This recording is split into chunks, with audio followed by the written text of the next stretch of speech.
Now, Christina Bellantoni, senior reporter at TalkingPointsMemo.com. Thanks for your time tonight. Good evening, Keith. It's a census year. The next governor of Florida will hold a lot of power over how the congressional districts are redrawn. Is Mr. Scott's victory potentially good news for Democrats in some bizarre way?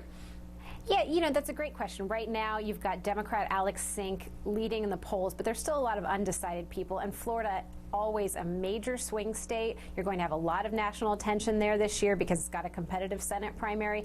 But the thing to remember about Rick Scott, in addition to what Democrats are excited about, they think that they can tarnish him with his $1.7 billion, as you mentioned, in fines, but he's a millionaire and he has a lot of money. He already spent $50 million to defeat the Republican who was better known at the time, McCollum, in this race. And now he's sort of established himself on television. He spent all up and down Florida, which is a very expensive state to advertise in, and he's prepared to spend even more. So the state party is actually pretty pleased about this. They think that it's going to help Florida Republicans get a lot of attention for basically no money because Scott's going to fund it all himself.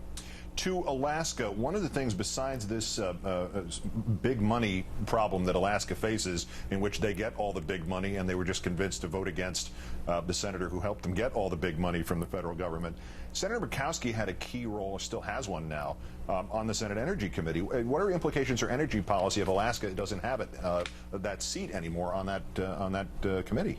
Yeah, that's a really good question. I've been talking to my sources within the Senate today about this, and essentially Senator Murkowski has tacked a little bit to the right in the last year, in part because she had a primary. But she did co-sponsor a pretty good, in the minds of Democrats, bill with Senator Arlen Specter last year. That's one of the reasons that Republicans were frustrated with her. Some Republicans were frustrated with her in Alaska because they felt that she was too left-leaning. Now, at the same time, she tried to block this new EPA regulations on endangered species and carbon. So she's gone sort of both sides. Now, if she's gone off that committee, she was known as sort of a compromiser in a way. She worked well with the chairman, Senator Jeff Bingaman. The next in line to replace her is Senator Richard Burr, who's a very conservative Republican from North Carolina. And he's something of a question mark, actually. When you look at his record, you know where he stands on some things, but you don't exactly know where he stands on drilling. He's been on this subcommittee dealing with national parks, but hasn't really been a major player there.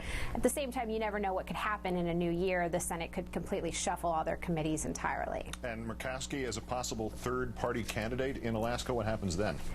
Yeah, that is very unlikely. In fact, the Tribune reported late tonight that they spoke to that independent party and asked them about Murkowski doing that, and they said absolutely not. What I'm hearing is that it's possible she could do a write-in candidacy, and she has until 5 days before the general election to declare her candidacy in that. The problem is they don't allow stickers in Alaska. She would have to mount what essentially amounts to an independent campaign to make sure people wrote her name in. And given her showing, very close in this primary, and she may still win. It's down to 1,400 votes separating her and Joe Miller. So it's possible she could pull this out, although not that likely, my sources are telling me, in Alaska. TalkingPointsMemo.com senior reporter Christina Bellantoni, our thanks as always. Thank you. Glenn.